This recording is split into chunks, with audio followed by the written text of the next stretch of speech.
RSS के संघ प्रमुख मोहन भागवत का एक बयान खूब चर्चा में है। कांग्रेस भी मोहन भागवत का बयान शेयर कर प्रधानमंत्री मोदी से रिटायर्ड होने की बात कर रही है। अब दूसरी तरफ देखा जाए तो पीएम मोदी की रिटायरमेंट की चर्चा भी हो रही है और कांग्रेस की प्रवक्ता हैं सुप्रिया सुले। उन्होंने एक्स पर एक पोस्ट किया और लिखा कि प्रधानमंत्री मोदी जी को भागवत का एडवांस में हैप्पी बर्थडे कहने का ये जो तरीका है थोड़ा रोचक है। जयराम रमेश ने सोशल मीडिया प्लेटफॉर्म एक्स पर लिखा कि बेचारे अवार्ड जीवी प्रधानमंत्री, अब कैसी घर वापसी है ये। लौटते ही संघ संचालक ने के द्वारा याद दिलाया गया कि 17 सितंबर 2025 को वे 75 साल के हो जाएंगे। लेकिन प्रधानमंत्री संघ संचालक से ये भी कह सकते हैं कि वे भी 11 सितंबर 2025 को 75 साल के हो जाएंगे। और एक तीर दो निशाने। पवन खेड़ा ने सोशल मीडिया प्लेटफॉर्म एक्स पर लिखा कि अब दोनों झोला उठाओ और एक दूसरे का मार्गदर्शन करने जाओ। पवन खेड़ा का बयान सुनिए। दोस्तों, कल मोहन भागवत जी ने एक खुशखबरी दी। अक्सर वो खुशखबरी देने के लिए नहीं जाने जाते, लेकिन कल दी। उन्होंने कहा कि 75 साल का होने के बाद इंसान को किसी और को मौका देना चाहिए। अभी खुशखबरी क्यों है? खुशखबरी ये इसलिए है कि 11 सितंबर को मोहन भागवत खुद 75 के हो रहे हैं और 17 सितंबर को नरेंद्र मोदी जी 75 के हो रहे हैं। मैं अक्सर सोचता हूं कि अगर नरेंद्र मोदी जी सियासत में ना होते तो क्या करते, कहां होते? मुझे लगता है वो बॉलीवुड में होते। खैर, अब वो बॉलीवुड में तो नहीं गए, तो बॉलीवुड तो बच गया, लेकिन देश नहीं बच पाया। 11 साल से जो इस देश की हालत की है, संविधान की हालत की है, संवैधानिक संस्थाओं की हालत की है, अब 17 सितंबर को उससे हमें निजात मिलेगी और 11 सितंबर को भी निजात मिलने का पहला कदम होगा, क्योंकि इसी की जोड़ी है, जो जोड़ी है इन दोनों की, इसी ने संविधान की ये हालत की है, इसी ने देश की आत्मा के साथ खिलवाड़ किया है। तो एक हर्षोल्लास की लहर पूरे देश में कल शाम से दौड़ गई जब से मोहन भागवत जी का ये बयान सबके सामने आया। तो आप सब खुश हो जाइए, क्योंकि भारत की आत्मा के, भारत के संविधान के अच्छे दिन आने वाले हैं, क्योंकि नरेंद्र मोदी और मोहन भागवत जाने वाले हैं। जय हिंद, जय संविधान, जय भारत। अब दरअसल विपक्ष इतने हमलावर क्यों है और इतना खुश भी क्यों है, तो इस पूरी बहस की कहानी है, उस कहानी को भी समझिए। मोहन भागवत ने एक बयान दिया जिसमें उन्होंने कहा कि 75 साल की उम्र होने के बाद दूसरों को भी अवसर देना चाहिए। जब आपको 75 साल पूरे होने पर शाल उड़ाई जाती है तो फिर इसका मतलब होता है कि हमारी उम्र हो चुकी है और अब थोड़ा किनारा हो जाना चाहिए। क्योंकि मुझे लगता है लोग मुझे गंभीरता से नहीं लेते, वो पुढे ते असं म्हणाले त्यांचे शब्द म्हणून चुपचाप हो। मैं जब मर जाऊंगा तभी पहले लोग पत्थर मार के देखेंगे कि सचमुच मर गया। मग ते असं म्हणाले 75 वर्ष का आपने किया, लेकिन मैं इसका अर्थ जानता हूं। 75 वर्ष की साल जब उड़ी जाती है तो उसका अर्थ ये होता है कि आपकी आयु हो गई, अब जरा बाजू हमको करने।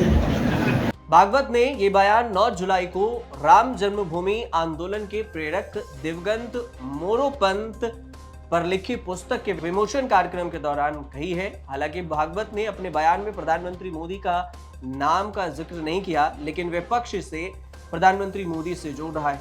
और मोदी और भागवत दोनों सितंबर में 75 साल के भी हो रहे हैं। प्रधानमंत्री मोदी का जन्म 17 सितंबर 1950 को हुआ और इस हिसाब से 17 सितंबर 2025 को 75 साल के वो हो जाएंगे। मोहन भागवत का जन्म 11 सितंबर 1950 को हुआ है और इस हिसाब से देखा जाए तो 11 सितंबर 2025 को मोहन भागवत भी 75 साल के हो जाएंगे।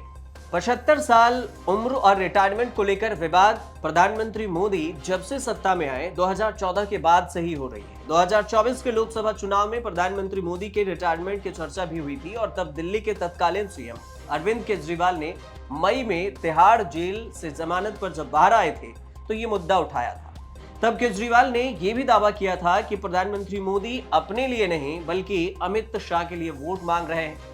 जवाब में गृह मंत्री अमित शाह ने पलटवार करते हुए ये कहा था कि ऐसा कोई वादा नहीं है कि 75 साल बाद सत्ता में नहीं रह सकते।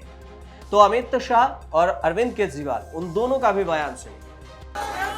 सबसे पहले आडवाणी जी को रिटायर किया गया, उसके बाद मुरली मनोहर जोशी जी को रिटायर किया गया, फिर सुमित्रा महाजन को रिटायर किया गया, फिर यशवंत सिन्हा को रिटायर किया गया। अब मोदी जी अगले साल 17 सितंबर को रिटायर होने वाले हैं। तो मैं बीजेपी से पूछना चाहता हूं, आपका प्रधानमंत्री का दावेदार कौन है? दोस्तों, अगले साल 17 सितंबर तक अगर इनकी सरकार बनी, तो उस पे भी आऊंगा मैं, अगर इनकी सरकार बनी तो पहले अगले 2 महीने में योगी जी को निपटाएंगे ये, और उसके बाद मोदी जी के सबसे खास अमित शाह को ये प्रधानमंत्री बनाएंगे। तो मैं लोगों को, देश के लोगों को आगाह करना चाहता हूं, मोदी जी अपने लिए वोट नहीं मांग रहे, मोदी जी अमित शाह को प्रधानमंत्री बनाने के लिए वोट मांग रहे हैं। मैं पूछना चाहता हूं मोदी जी से और अमित शाह जी से, ये मोदी की गारंटी पूरी कौन करेगा? मैं अरविंद केजरीवाल एंड कंपनी और पूरे इंडिया अलायंस को कहना चाहता हूं, मोदी जी 75 साल के हो जाए, इससे आपको आनंदित होने की जरूरत नहीं है। ये भारतीय जनता पार्टी के संविधान में कहीं नहीं लिखा है। मोदी जी ही ये टर्म पूरी करेंगे और मोदी जी ही आगे देश का नेतृत्व करते रहेंगे। इसमें भारतीय जनता पार्टी में कोई कंफ्यूजन नहीं है, ये कंफ्यूजन खड़ा करना है। अब एक बार फिर से रिटायरमेंट की चर्चा हो रही है और ऐसे में जो संजय राउत हैं, शिवसेना के नेता, उन्होंने भी जबरन रिटायरमेंट की बात कही है और उन्होंने कहा कि उन्होंने कई नेताओं को, मुरली मनोहर जोशी हो, आडवाणी हो, सबको जबरन रिटायरमेंट दिलवा दे, तो अब उन्हें भी दे देना चाहिए। ह्याने जो स्वतःच नियम केलेला आहे किंवा संघाने नियम केलेला आहे की 75 वर्ष झाल्यावर निवृत्ती पत्करावी सत्तेच्या पदावरून, नरेंद्र मोदी यांनी लालकृष्ण आडवाणी, मुरली मनोहर जोशी, जसवंत सिंग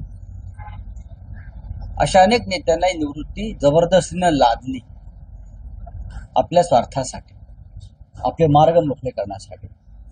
आता सप्टेंबर महिन्यामध्ये नरेंद्र मोदी 75 वर्षाचे होत आहेत, त्यांची दाढी पिकलेली आहे, त्यांच्या डोक्यावरची केस उडालेली आहे, जगभ्रमण करून झालेलं आहे, सर्व सुख भोगलेली आहे सत्तेची।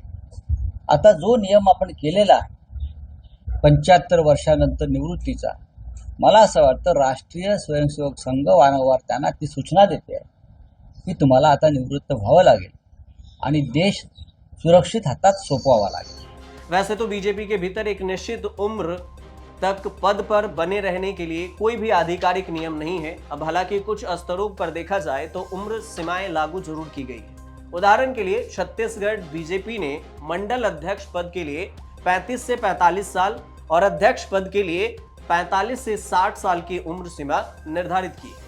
वहीं पर बीजेपी ने 2019 के लोकसभा चुनाव में 75 साल से अधिक उम्र के कई वरिष्ठ नेताओं को टिकट नहीं दिया था। इसमें लालकृष्ण आडवाणी भी थे, मुरली मनोहर जोशी भी, सुमित्रा महाजन भी, कलराज मिश्र जैसे कई दिग्गज शामिल थे। 2014 के लोकसभा चुनाव के बाद बीजेपी ने 75 साल की उम्र से ज्यादा के नेताओं को रिटायर करने का ट्रेंड शुरू किया और पहली बार प्रधानमंत्री बने नरेंद्र मोदी ने अपनी कैबिनेट में ऐसे कम उम्र के नेताओं को भी जगह दी। लालकृष्ण आडवाणी और मुरली मनोहर जोशी को मार्गदर्शक मंडल में भेज दिया गया।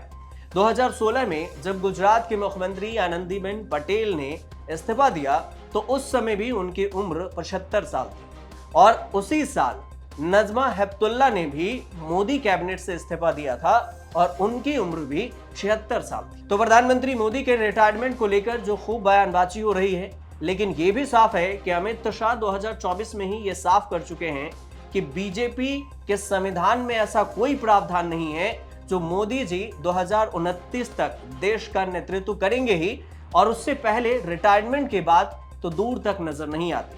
लेकिन बावजूद इसके विपक्ष इस पर सवाल उठा रहा है और 75 साल में उन्हें रिटायरमेंट होने की बात को बार बार दोहरा रहा है। अब इस पर आगे क्या कुछ होगा आने वाला वक्त में पता चलेगा। फिलहाल आपको रिपोर्ट अच्छी लगी हो तो चैनल से जुड़िए, सब्सक्राइब कर लीजिएगा, शेयर कीजिएगा और देखते रहिए न्यूज़ तक।